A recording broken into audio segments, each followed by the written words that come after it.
A'udzubillahiminasyaitonirrajim. Bismillahirrahmanirrahim. Assalamualaikum warahmatullahi wabarakatuh. Kembali lagi bersama Mang Sukir, yang tentunya akan menemani teman-teman semua dengan sebuah kisah-kisah horor dan mistis. Dan sebelumnya Mang Sukir minta maaf kepada teman-teman karena hampir sepekan saya nggak upload cerita, karena lagi dan lagi harus balik lagi ke rumah sakit. Jadi sekali lagi saya mohon maaf kepada teman-teman dan dimohon agar pengertiannya dari teman-teman. Oke, tak usah berlama-lama. Kali ini Mang Sukir akan melanjutkan cerita yang sebelumnya yang berjudul Gadis yang Dibakar Hidup-Hidup. Cerita ini ditulis oleh Yusyusni. Dan tak usah berlama-lama, bagaimanakah untuk kelanjutan cerita kali ini? Ini dia kisahnya. Selamat mendengarkan. Sudut pandang Yuda. Kenapa kau senang menuduh abang sebagai pembunuh? Tiba-tiba Lina, adikku satu-satunya itu, mengejutkanku dengan pertanyaannya. Mana ku tahu? Nadaku meninggi. Tangan dan kaki masih dingin karena takut yang melanda. Kerasukan arwah siapa dia ya? Ucap Lina lagi. Sudahlah, kenapa kamu yang repot mikir? Ucapku ketus. Bang, tadi siang bapak nanyain paculnya kemana? Iya, masih di rumah Tian. Aku lupa bawa pulang. Besok pagi ku ambil. Kataku sambil terhenyak duduk di tepi ranjang. Sementara Lina belum juga pergi dari kamarku. Dia terus memperhatikan seraya mematung di dekat lemari pakaian sana.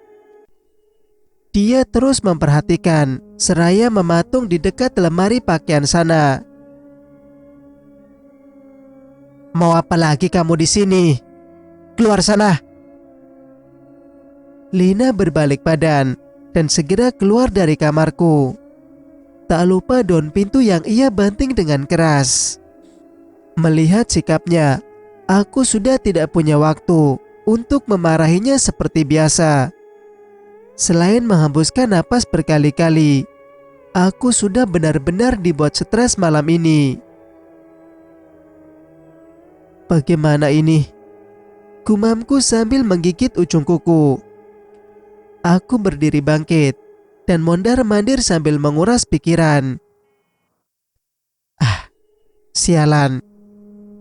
Apa ia yang mengambil paculku itu orang tadi? Itu artinya dia melihat kami mengerjai gadis itu dulu. Oh, tidak. Habislah kami. Ini tidak bisa dibiarkan. Aku harus menemui Tian dan juga Handoko. Aku mengambil jaket dan kunci motor, hendak ke rumah Handoko. Tapi saat aku ingin melangkah keluar dari rumah, Papa menghalangi jalanku. Mau kemana kamu?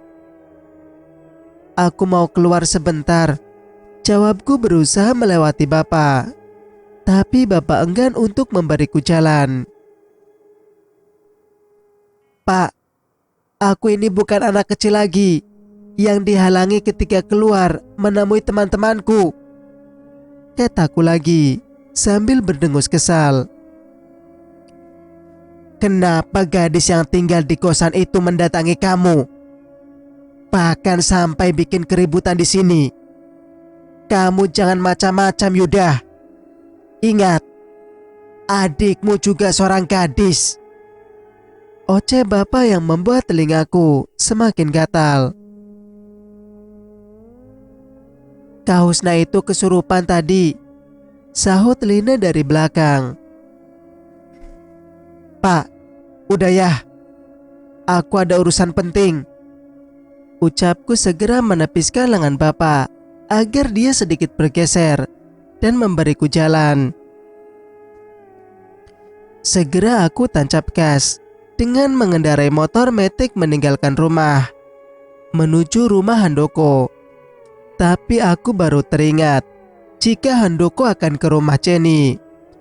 Karena di rumah Jenny lah pesta pernikahan mereka akan dilangsungkan.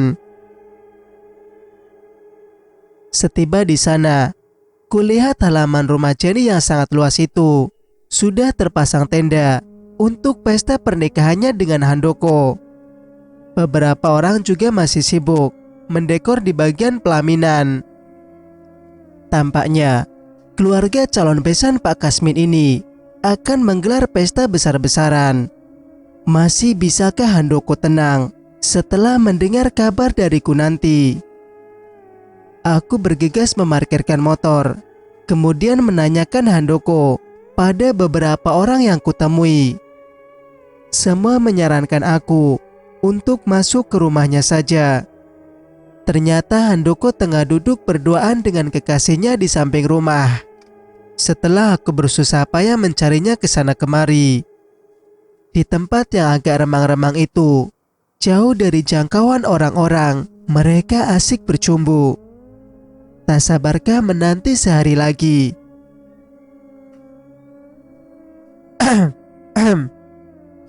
Aku berdehem dan mengalihkan pandangan. Jenny, calon istri Handoko, langsung didorong tubuhnya agar menjauh karena Handoko tersentak kaget dengan kedatanganku. Yudah, Handoko duduk merenggang dari Jenny. Aku pun langsung duduk menengahi mereka. Peduli amat yang mereka pikirkan. Ada hal yang lebih penting ketimbang memikirkan soal mereka berdua yang sudah tidak sabar ingin menikmati waktu berdua. Kamu kok bisa tahu aku di sini? Tanya Handoko. Kamu sendiri yang bilang tadi siang kalau malam ini kamu akan ke rumah Jenny buat persiapan pernikahan kalian, jawabku. Jenny bangkit. Dia pamit meninggalkan kami berdua sembari mengambil minuman untuk kami. Ada perlu apa kamu datang ke sini, bisik Handoko dengan mata mengawasi Jenny yang masih berlenggok menjauh. Gawat Han. Aku yakin jika kematian Baskoro itu ada hubungannya dengan orang yang sudah diam-diam mengetahui perbuatan kita, ucapku. Maksudmu? Handoko mengernyit. Ku memejamkan mata. Ku atur napas sejenak. Tatapanku makin dalam pada sepasang pupil yang berwarna coklat milik Handoko. Kamu ingat cangkulku yang ketinggalan di gudang? Lalu aku baru teringat akan cangkul itu setelah bertemu dengan orang di pemakaman Baskoro waktu itu. Membawa cangkul yang sama persis denganku. Tadi Husna datang ke rumahku. Dia kerasukan dan mengatakan aku pembunuh. Semua orang pada berdatangan ke rumahku. Tapi ada seorang pria. Kamu tahu siapa? Dia orang yang sama dengan yang di pemakaman waktu membawa cangkul itu. Kalimatku terjeda. Jantungku berdebar saat ingin meneruskannya. Sementara Handoko masih serius menyimak. Ucapan orang itu yang membuat darahku berdesir hebat. Dia mengatakan dia akan terus datang, lanjutku. Handoko tertawa keras. Itu artinya dia tidak mempercayai ucapanku. Kamu gak percaya? Aku sedikit kecewa dengan tanggapan yang diberikan Handoko. Bukan gak percaya. Apa yang terjadi denganmu itu gak ada hubungannya dengan gadis yang kita perkosa dan kita bakar hidup-hidup. Soal lelaki yang kita temui di pemakaman, mungkin cangkulnya hanya kebetulan saja mirip. Belinya di toko yang sama dengan bapakmu beli waktu itu. Kenapa dia datang saat Husna ke rumahmu? dan mengatakan hal itu? Bisa jadi karena dia kebetulan lewat. Perkara dia ngomong begitu, mungkin maksudnya Husna bakal datang terus ke rumahmu karena kamu belum nembak-nembak dia. Peka dong, pungkas Handoko yang semakin membuatku kesal. Tapi Husna itu meneriakiku sebagai pembunuh. Pasti dia kerasukan arwah temannya, sahutku lagi. Halah, mungkin dia saat itu lagi ngigau kali. Udah ah. Percuma memberitahu Handoko. Anak itu tengah menikmati waktunya sendiri saja, tanpa memikirkan bagaimana nasib kami bersama nanti ke depannya. Tiba-tiba Jenny datang dengan 2 gelas minuman di atas nampan yang dibawanya. Aku pun tak ingin berlama-lama. Tanpa pamitan bergegas meninggalkan Handoko. Kini, aku akan ke rumah sakit saja menemui Andre. Entah bagaimana perkembangannya saat ini. Dia masih bungkam soal apa yang menimpa pada dirinya. Aku masih yakin ada kaitannya juga dengan kematian Baskoro beberapa waktu yang lalu. Singkat cerita, di sepanjang menelusuri koridor rumah sakit, tatapan orang-orang melihatku begitu aneh. Bahkan ada yang seperti ketakutan. Aku sampai melirik ke kiri dan kanan, ke belakang mencari tahu apa penyebab mereka menjadikanku pusat perhatian. Perasaan, pakaian yang kukenakan tidak ada masalah. Mereka membuatku seperti orang bodoh. Lebih baik aku bergegas menuju ruang rawat Andre. Pintu sedikit kubuka. Terlihat ada Tian dan nenek Andre di sana. Mereka semua memandangiku. Aku pun tersenyum dan melangkah masuk. Tak lupa pintu kembali kututup rapat. Sejak kapan kamu di sini?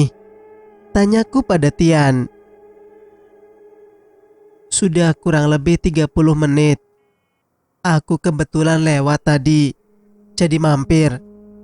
Kangen juga sama Andre, jawab Tian.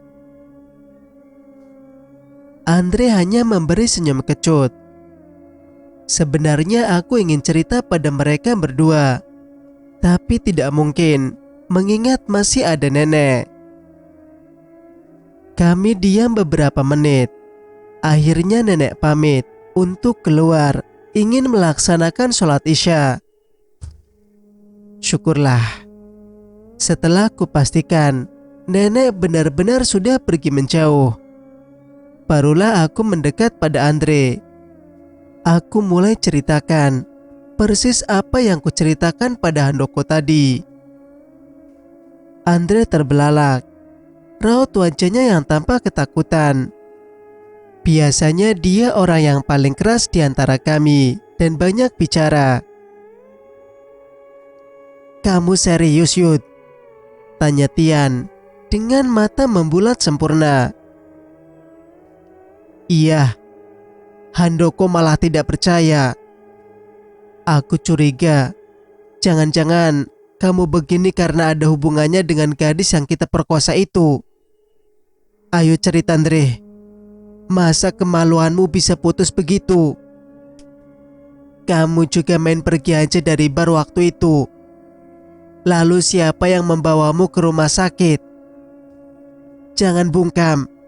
Agar masalah ini kita selesaikan bersama-sama, desaku. Andre menghela napas panjang. Ia juga menunduk ke bagian bawah yang ditutupi selimut. Kamu apa nggak lihat malam itu? Aku duduk bersama seorang gadis cantik di dalam bar. Andre akhirnya bersuara juga. Tian malah melempar pandangan ke arahku. Aku mengangguk ke arah Andre. Memang kulihat. Tapi aku tidak terlalu fokus. Aku dan Tian sibuk menenggak minuman beralkohol berkadar tinggi di sana. Aku pergi bersama gadis itu. Namanya Jihan. Lalu kemana kalian? Ke hotel? Tanya Tian dengan serius. Bukan. Dia mengajakku ke sebuah rumah yang besar dengan menaiki mobil sedan berwarna merah. Waktu kami ingin melakukannya, ucapan Andre terjeda. Melakukan apa? Tanya Tian lagi. Shh. Aku meletakkan jemari telunjuk ke mulutku, memberi Tian kode agar suaranya dipelankan. Lalu, tanyaku pelan. Dia menggigitnya sampai putus, jawab Andre. Apa? Teriakan Tian semakin lebih kencang. Aku sampai membekap mulutnya itu dengan tanganku. Iya, dia mulai menampakkan wujudnya. Mirip kuntilanak, tapi wajahnya penuh luka bakar. Saat aku ingin keluar dari kamar itu, tanganku berkali-kali dijepit dengan daun pintu. Aku tak tahu bagaimana bisa daun pintu bergerak sendiri melakukannya. Pada akhirnya, aku berhasil keluar dari rumah itu. Kalian berdua tahu. Aku dan Tian menggelengkan kepala kami berdua. Semua tempat sudah berubah.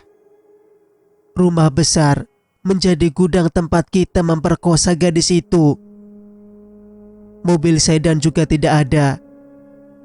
Tapi waktu aku pergi bersamanya, semua kulihat begitu nyata. Tapi kenapa tiba-tiba aku bisa sampai ke gudang itu? Lebih anehnya, saat aku pingsan tak sadarkan diri, kata pihak rumah sakit, ada lelaki tua yang membawaku ke sini. Pungkas Andre. Sekarang aku yakin arwah gadis itu sedang bergentayangan meneror kita semua, ujarku. Tapi siapa pria itu ya? Apa dia ada hubungannya dengan gadis yang kita perkosa? Apa jangan-jangan dia mengetahui perbuatan kita saat itu? Kalau iya, kenapa dia menghapus jejak kita saat polisi datang untuk melakukan penyelidikan di sana? Lanjutku sambil mengusap-ngusap dagu serta dahi mengerut. Kami menunduk larut dengan pikiran masing-masing. Pintu tiba-tiba berderit tanpa ada yang masuk. Pandangan kami tertuju semua ke sana, melihat siapa yang akan datang. Kembali tertutup. Kami bertiga sontak ikut kaget. Apalagi Tian yang hampir melompat dari tepi ranjang. Alhasil, Andre meringis karena tak sengaja tangan Tian menyenggol tangan Andre yang diperban. Singkat cerita, setelah di rumah sakit menjenguk Andre selama 1 jam, akhirnya Tian dan Yuda pamitan untuk pulang. Keduanya mengendarai motor masing-masing dan melewati jalan yang sama. Ketika memasuki terowongan yang saat itu sedikit kurang pencahayaan, ditambah tak banyak dilalui kendaraan, tiba-tiba saja motor Yuda yang berada di belakang Tian mengalami mogok. Tian yang melesat kencang itu tak sadar jika kawannya tertinggal. Alhasil, Yuda turun dari motor dan mengecek masalah di motornya. Setelah tidak ditemukan kendala, ia mencoba menstarter motornya kembali. Sayangnya, tak kunjung jua hidup. Matanya berkeliling mengawasi sekitar. peluh juga terus membanjiri punggung dan dahinya. Namun, ia tak menyerah begitu saja. Kembali ia periksa motornya. Apa yang menjadi penyebab sampai mogok? Tak ada masalah. Semua baik-baik saja. Saking kesalnya, Yuda menendang motornya sambil mengumpat. Mondar-mandir ia berkacak pinggang. Sesekali menggaruk keningnya yang tak gatal. Ia akhirnya mencoba menelpon Tian, tapi ponsel Tian tidak aktif. Mana jalanan sangat sepi, tidak ada yang bisa dimintai tolong. Kalaupun ada mobil-mobil lewat, mana mungkin mereka mau berhenti di jam segini? Mereka pasti mengira Yuda bermodus. Apa? Yuda terbelalak setelah menyingsingkan sedikit lengan jaketnya untuk melihat arloji di tangan. Jam sudah menunjukkan pukul 10:30. Pantas saja jalanan tambah begitu lengang. Apalagi di daerah itu terkenal dengan keangkeran terowongan yang kerap kali menelan korban jiwa, baik kecelakaan ataupun diganggu makhluk astral. Yuda spontan memutar badan setelah mendengar sebuah benda tajam yang digesek ke aspal.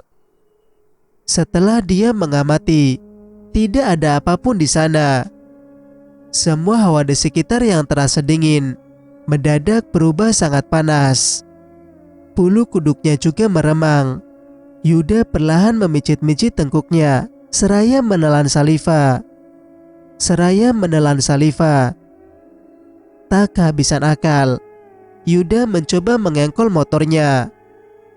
Perlahan, sampai hentakannya kasar, tak juga berhasil menghidupkan motor kesayangannya itu. Ah, sialan! Pekiknya dengan dada naik turun. Emosi dan keringat bercampur menyatu. Ingin rasanya mengeluarkan sumpah serapah atas motor itu lagi. Biasanya tak pernah mogok, karena Yuda rutin servis ke bengkel sebulan sekali. Kali ini ia begitu kesal, setelah diperiksa tangki bensin juga penuh. Entah apa masalahnya. Dengan hati dan otak yang tengah mendidih, ia coba menenangkan diri, seraya berjongkok sambil memainkan ponselnya. Yuda kembali tersentak kaget. Suara itu muncul kembali, entah dari mana sumber jelasnya. Perasaan pun mulai tak karuan. Ayo Tian, angkat, gumamnya dengan gelisah, sambil menempelkan ponselnya di telinga. Sesekali ia melihat di layar itu, hanya ada tulisan memanggil. Itu artinya WA Tian tidak aktif. Coba lagi menelpon kontak biasa. Masih tidak aktif juga. Suara itu akhirnya berhenti dan terdengar begitu dekat. Tepatnya di sampingnya. Tubuh Yuda gemetar. Ia merasakan sesuatu di sebelah kanannya. Perlahan, kepalanya memutar pelan-pelan ke samping kanan dengan perasaan semakin tidak nyaman.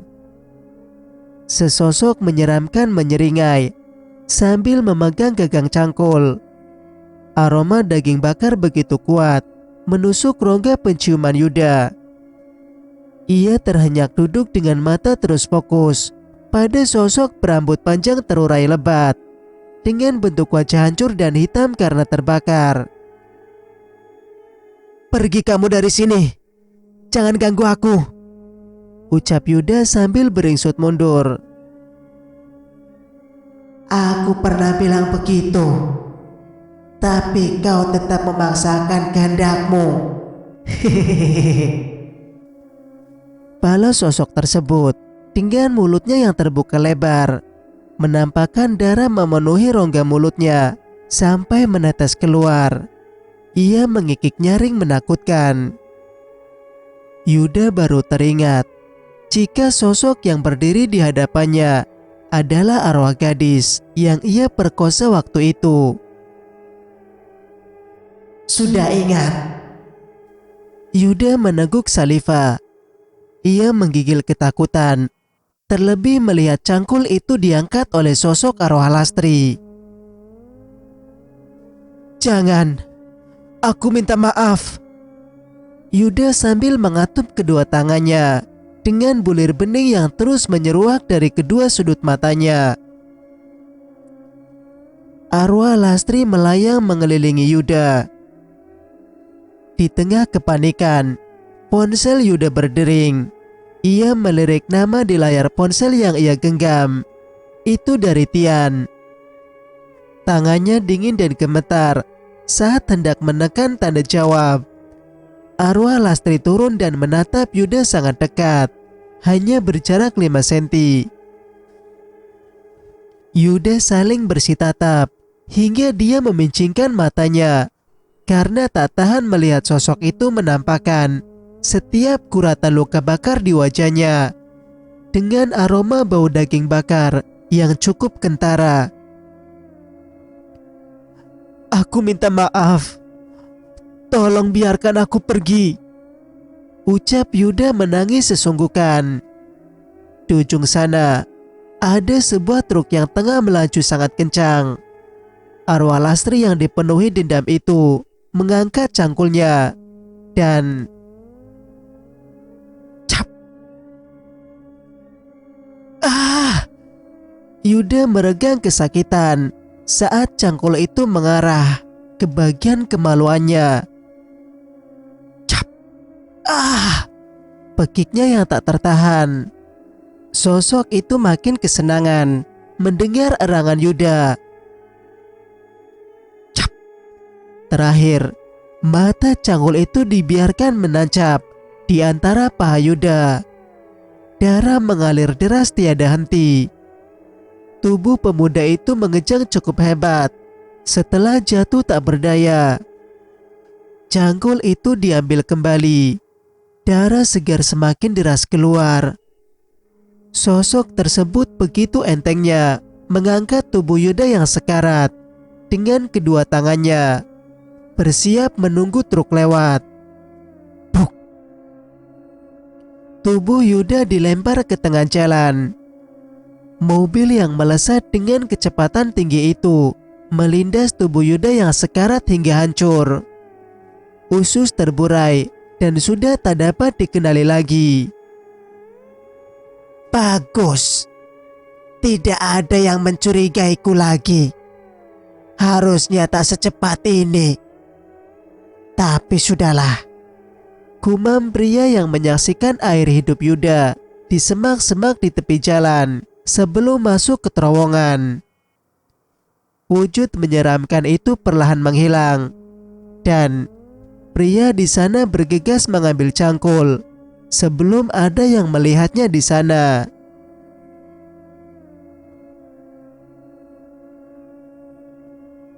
Cerita pun bersambung. Bagaimana menurut pendapat kalian?